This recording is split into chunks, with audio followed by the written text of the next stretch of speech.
Hello, and welcome to our newsletter. Yay! We're here at Nagoya Christian School. So this is what it looks like. We're right next to a train line. I think the train's about to go by here. Maybe it already did. Going on the other side. Oh, it's going on the other side. We can't see it this time, but it comes by how many times, guys? How often does a train come by? Once each 5 minutes. 5 minutes? I thought it was 8 minutes. Yeah, it is 8 minutes. Oh, every 8 minutes. So it is fall break right now, and so that's why Clive and Lily have this time off, as well as me. And so we thought it'd be cool to record record on site. So let's go on in. We're gonna give you a little tour here. Okay, so this is the school door. Why don't you let us in, Lily? No, welcome. So this is the office area, the the reception, if you will. And before we go to the next room, let's look at the science room. Ta-da! And this is the science classroom, where the students do sciencey type things, which is cool. And then we come over here to the place where we do devotionals, and we've got a bunch of ham bones here. And so the devotionals are we do every morning, and the kids will sing worship songs and also receive a message. But this is also where the art class is, and this is our lovely art teacher here. So the art classes take place here, and also the music classes. So they do music right over here, right? We're gonna go ahead and start sharing with you about what's been going on. We'll share our first part of our newsletter here, and then we'll move on to the other floors, because Nagoya Christian School is a 3-story building, 2 rooms on each story. And so first of all, we're gonna talk about our summer. Our summer. Yes, so we'll briefly fill you in on what our summer was like. It was very full, and we went through a ton of transitions moving here. And so first it was what? First, survive. Survive, yeah. So we Set basically... up our home and get furniture Yes. so that it could feel like a home. So that was a lot. That was like the first 5 weeks. We got here April 8th. Heather's Christian birthday. And so we got here for the first 5 weeks just trying to survive. And then after that, being asked to start teaching at Nagoya Christian School here.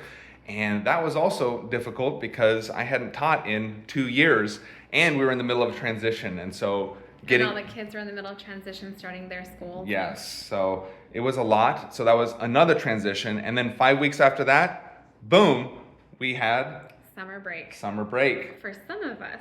For some of us, So, right? Because There's a difference between the school years of more Western style school and Japanese style school, where Japanese schools go all the way until August, and then they have 1 month break in August, and then they continue their school year. They're not starting a new one. They continue their school year.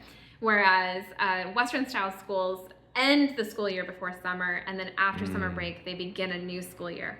And so Clive and Lily were out of school, but Jacaranda and Eleanor were still in school. So we found Right. ourselves wondering, what are we going to have Clive and Lily do Right. while we're all going through a transition, and Yeah. Eleanor and Jacaranda are still in school? yeah, and so that was our next transition. What are we going to have the kids do? And so what do we end up having them do? They did a lot. So Clive and Lily took swim lessons, piano lessons, and Japanese lessons during that summer break. Yeah, so we were really thankful. The swim lessons were offered by a fellow missionary here on the field, and the piano lessons were taught by somebody at our church that we were going to here. And the Japanese lessons were by one of the Japanese teachers that Here are at the on school. our team at the Yeah, yeah, and so that was cool because what we did is every Sunday at the church we go to, the kids have a kids service, and then they also do their own sheets. So they actually look like this. Oops, dropped it. But they have books that look like this. This is Clive and Lily's book, and they're totally in Japanese. And let's see if I can show you just some of the stuff. So it's pretty cool that that they're writing all their answers in Japanese and learning how to do this. But the way they even got to the point where they could do stuff like this was because of these lessons that we set up for them, where we actually made photocopies of these exact pages and practiced them with a tutor with them, and I also helped make flashcards. And so it was a lot of work, but it was really effective at getting them introduced to all of the church vocabulary and being able to participate. And now Clive can do stuff like this, these crosswords, no problem now in Japanese, which blows our minds. And sometimes they even answer questions in kids' church when the questions happened. And so let's see what we have next. So, that was just the first part of summer. And then eventually, Eleanor also had her summer break. Yes. Eleanor and Jacaranda summer break coincided, but we decided to keep Jacaranda in summer care school so she could continue to grow in Japanese with her teacher and other students in her class. Yeah. But Eleanor came home, and then the kids were able to do some vacation Bible schools together. Yeah. 2 of them were in Japanese, and 1 of them was in English, meant specifically for missionary kids. And they had a really fantastic time doing those summer schools. And it was really the only reason why these churches can even put on these vacation Bible school, like church camp type things, is because of short-term missions teams coming from the States. And so, or Korea, because 1 of them was a short-term mission team from Korea. Right. So from the ones from the States were the ones actually run by our team here, and the one from Korea was actually run by the church that we've been attending. And so in both cases, run by missionaries who want to see the Japanese be able to see Christ. And so this is something that we've talked about, that maybe in the future we would love for people from Santa Fe or people from Houston or even people from Alabama to also come and maybe serve on one of these short-term type situations. But it ended up opening up doors, because at the end of one of the camps, Lily and Eleanor had made a bunch of friends. And so we said, hey, introduce us to your friends and their parents. And so we went around and met each of them and added them on Line, which is the messaging service that everybody in Japan basically uses. And out of that, Heather May had some amazing ideas. So tell about what you were able to do. We created a whole Line group because these 4 friends that the girls made had known each other since they went to kindergarten. So we all made a Line group together and were able to meet at the park a couple of times, and then they've invited us to some festivals. So we've been able to build a relationship with them, which has been really sweet. And it's exciting because like I am able to practice some Japanese, but then sometimes we're all just like doing Google Translate on our phones. But it's still so it's like a mixture, right? Yeah, but it's still super exciting because they're able to learn about me. I'm able to learn about them, and this one little cultural story that we'll just say is that what's one of the things that all the girls wanted to do at the park that it was really interesting was they were like, let's make mud balls, which is and you're like, did I hear that right? Dodo dango. And it was just so funny because I was like, mud balls? What do you do with the mud balls? And they're like, I was trying to explain, like, throw the mud balls, and the moms were like, no. And I was like, what do you do? They're like, kawaii. Like, they're just cute. You just make mud balls. It's a whole thing. They even have books, instructional books on how to make the perfect mud ball. And so they're like, you don't make mud balls in the States? I was like, no. No, we don't touch the mud. I mean, not really. It was just really funny that they make mud balls for cuteness. Right. And even yesterday, Jacaranda brought home her perfect mud ball that she made at school. Yes. But so it's really, really sweet. And so even though Eleanor was on summer break, she had summer homework, and so there was an entire book that we worked through with her. She also was raising a plant and writing things in Japanese about the plant. But we also had time, we took some time to do some fun stuff this summer. Like Heather May, she went on a women's retreat, which is really nice. And I've been going to these monthly men's onsen nights. Onsen is Japanese for hot springs, but it doesn't always mean actual fresh hot springs. It could just mean public bathing houses. And so been doing that. What else have we been doing? For my birthday, we went to the Nagoya Aquarium, And they still have some killer whales, some orcas, which are my favorite. So I got to see those for the first time when we took our kids. Yeah. We've been to a river with some friends who live in a different prefecture from us. Mm-hmm. And the zoo, we went to the beach a couple of times. Yeah. And so it's been really nice to just kind of build relationships. And even on a newsletter a long time ago, we talked about how when we were in New Mexico, we were at the balloon fiesta. This is exactly 2 years ago. 2 years ago, the balloon fiesta, the International Balloon Fiesta, and Heather May just happened to run into our Japanese friends that we met in Houston. And we've actually been able to get together with them here in Nagoya. They came to visit us here in Nagoya, and that was really special. They stayed for a couple of nights, and we got to go to a children's museum with them. And then they invited us to go camping, so we are going to be able to go camping with them the first week of November. And a half, yeah. And so we're really looking forward to that. Other things, I was at Starbucks, and this never happens in Japan, but a very brave young man came up and just introduced himself to me and told me he was learning English, and do I want to practice English and Japanese with him, because he saw I was studying Japanese at Starbucks. By the way, they shorten everything in Japan, so they don't call it Starbucks all the time. They call it Staba. That's the short for Starbucks. So at Staba, I was approached by a Japanese dude, and that was really cool. What else has been going on? Oh, Heather May got to make umeboshi with a new friend at church. You want to talk about that briefly? So ume is the Japanese plum, and you can't eat them just as they are. They're a little too, I'm not sure what the word is, bitter, just too sour. Much. So they ferment them. They do many things to them. They do all kinds of, to create different foods with them, but one of the most famous things is umeboshi, which is basically fermented Japanese plums. And they're very salty, very sour. You only need a little bit, but it gives a fantastic flavor to so many foods. They generally put it on just a bowl of white rice. And Alex loves umeboshi. And so whenever the trees had fruited, a gal a woman at our church had invited me to her house to teach me how to make umeboshi. So I now have 2 beautiful jars of fermented Japanese plums in our house. And we're so excited to we have all these things on this list here. We have this list of things we want to talk about. We're like, okay, we're just going to list them and we're not going to get into detail. So we have to be disciplined with this next part. So I'm just going to briefly list a few other things we've been doing so we don't make the newsletter as long as the last one. Right. So other things we've gotten to do is we've been part of some Bible studies here. I'll talk about that later with my Japanese study. We also went to a local festival, and Eleanor saw some of her friends at this festival because it's very close by. Her friends from school, because she goes to Japanese elementary school.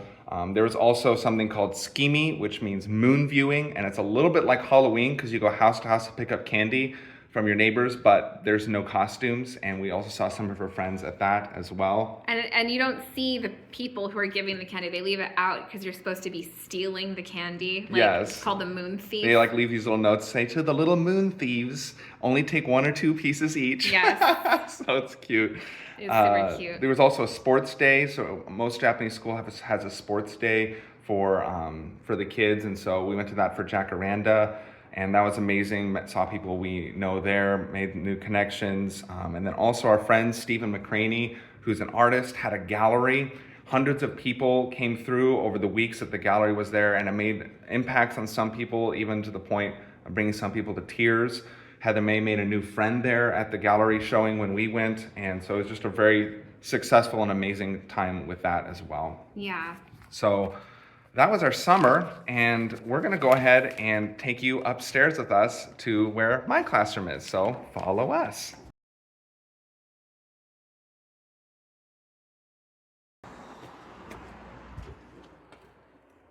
Okay, so we are now on the 2nd floor, and this is the Japanese classroom. And so you can see they have some Japanese type learning materials on the wall.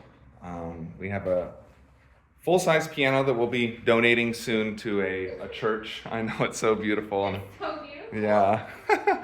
But yeah, we have some nice Japanese learning materials and a bookshelf and a nice map of Japan.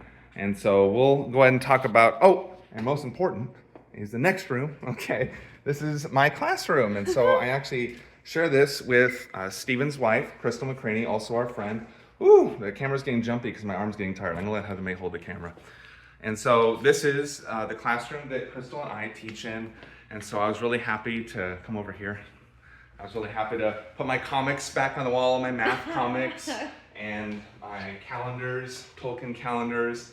And then of course, the most important calendar up here is the Goats in Trees calendar, okay? So this is famous among my students. Every page is a goat in a tree. And yes, I just reuse the same calendar over and over again. So this is the 2019 calendar. I don't care, it's about the pictures. And so anyway, this is my side of the room over here where I teach over here, and I also use the TV. And this is my desk, and then Crystal's over here. I'm gonna have to whip the camera around. And this is her desk over here. And so we just teach at different times and share the room. And here's the Balloon Fiesta calendar right here from New Mexico. So it's pretty cool. So we'll go ahead and talk about the next part of what's going on. Yeah, this will be a good backdrop. Is that fine? Sure. Yeah, let's just talk here. And It does hurt a little bit. yes, you gotta Here, be let me strong. just do this side. We might have to go get the No, this is fine. tripod. So we want to talk about what's going on now. Now with the And new so- school year. Yep, the new school year is upon us. We've been in it for 2 months now, and it's been going really well. We're really happy because we have a more stable schedule than we've had Yes. in a really long time, and it's starting to become familiar, which has given all of us in our family just a level of regularity and kind of peace within the family because of that. So Yeah. we're really grateful. Yeah.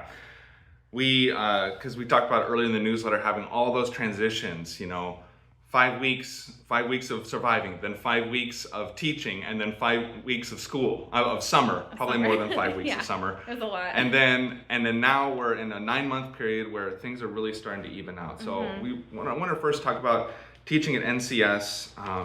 It's been great, getting in the swing of things, knowing the students better, knowing how the school works better.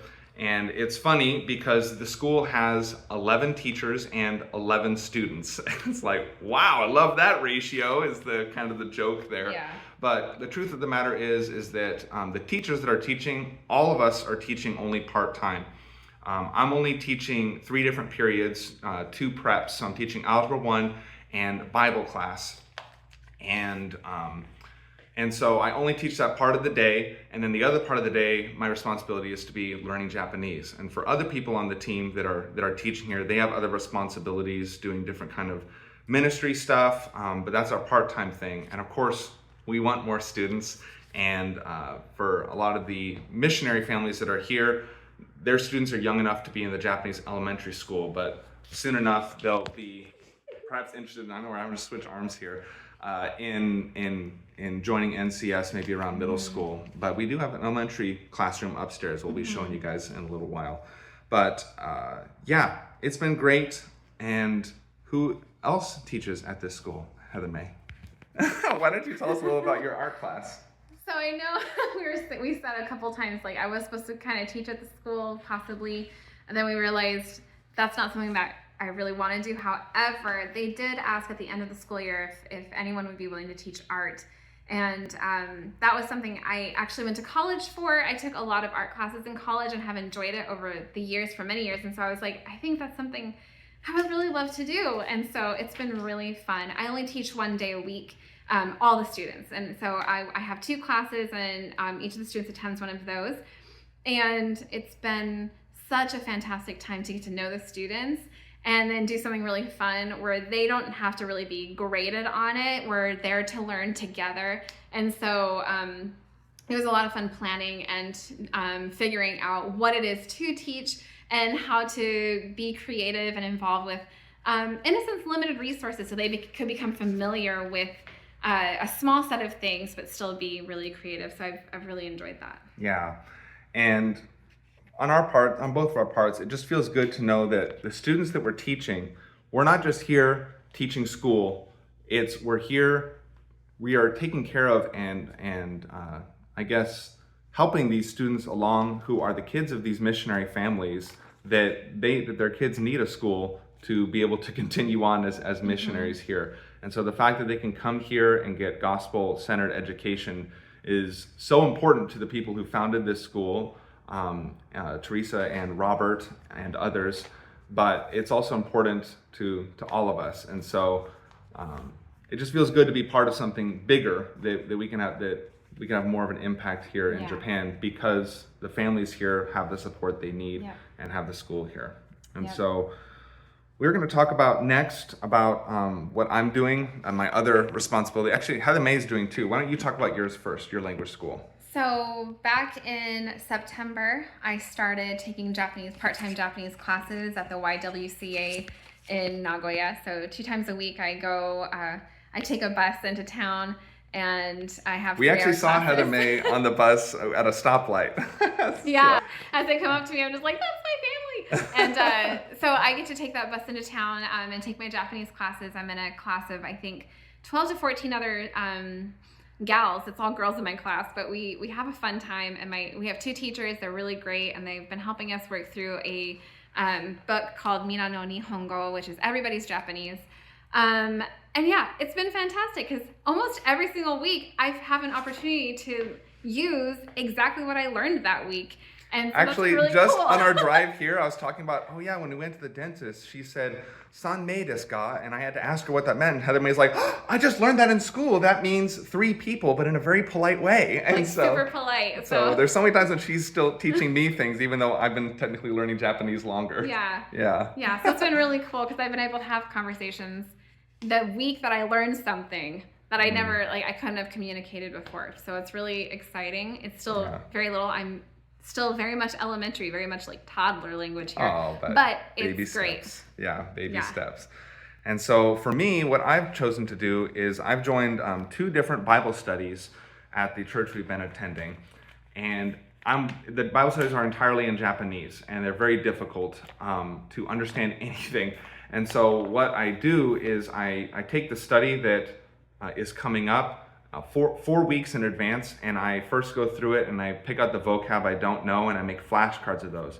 And I start studying those flashcards. I do it physically, but it's actually on the phone. I use electronic flashcards. And after studying that for 2 weeks, then I'll have my first practice session with a tutor. And so the Japanese teachers who teach at the school are also teaching me in my off time where I'm not teaching. And so I'll do a practice session with one of those tutors, and then a week later I'll do another practice session with the other tutor, and then I have the real deal, which is like the test. And it's feeling really good. This last week was the first time that the schedule was in full swing, and I understood more of the study than I did before. And I feel like if I continue this for months, then little by little my understanding will increase. And it's already started to increase, but it's just a very slow grind, language learning. You just gotta keep putting one foot in front of the other. But I'm really excited about this current study schedule. And so that's how I'm learning Japanese right now, is learning how to be part of Bible studies and discuss what we're reading. So with that, we are gonna go to the next floor and conclude the newsletter. So follow us.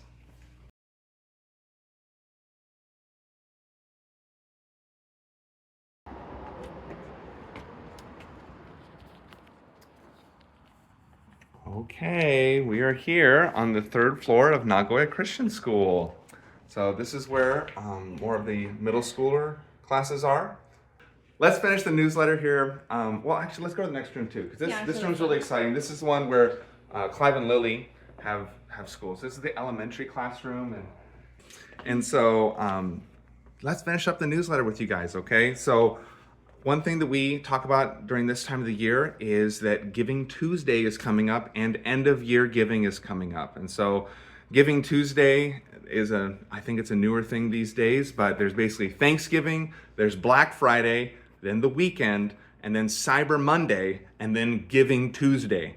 And the joke we made last year is that Wednesday is Weeping Wallet Wednesday, because you've been shopping all weekend.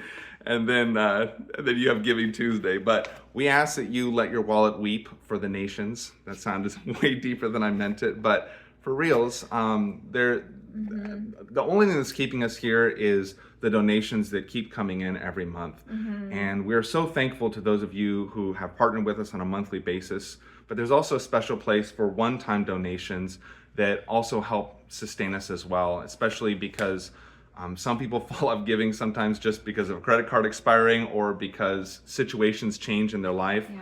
And so these one-time donations really help smooth that over. And so if you feel led on Giving Tuesday or at the end of the year, we'll probably send out one more small email around that time just as one more ask. But if you think about us, please consider giving and helping to keep us here in Japan. And we thank you for all of you who are faithful to giving every month. We really appreciate it. Thank you. And then we also wanted to just give one more update about our team. So we are on the church planning team, even though most of our role is Alex teaching here and language learning. But our church planning team is meeting every single month. We have a business meeting followed by lunch, during which we talk about the future of the church planning in Nagoya, and there is a hope and a plan to plant another church within the next 2 years, and we've been discussing together a location for that and Doing some logistics prayer walks. and doing prayer walks and meetings like that. So we wanted to invite you to also be in prayer with us and let the Lord lead where that should happen, what that should look like, and to be faithful in loving our neighbors and the people around us, and and for our children too, to be able to know that they are loved by us, by the school, by our teammates, that it could overflow from them too. We were just talking about this morning how there's so many differences in so many people, and yet how is it that the Lord, like, people know that we are of the Lord, and it's our love for one another, and so that His love would overflow in us Really to love quick, one another. here's the train. I just thought I would just show the train's coming. There goes the train. So it's pretty cool. It comes by every once in a they can while. see it. I totally interrupted you though. You were saying Sorry. a wonderful thing. Go on. So we just wanted to ask for your prayer with that, and to whenever you think of us, pray for us. We think of you often and pray for you when you come to our minds, and we're so grateful for all that you guys have given from your hearts and poured into our lives that can again be poured out.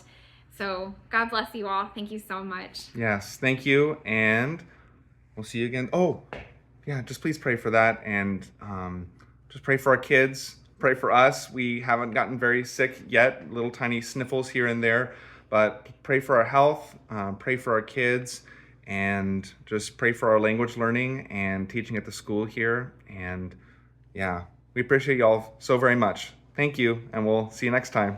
Bye.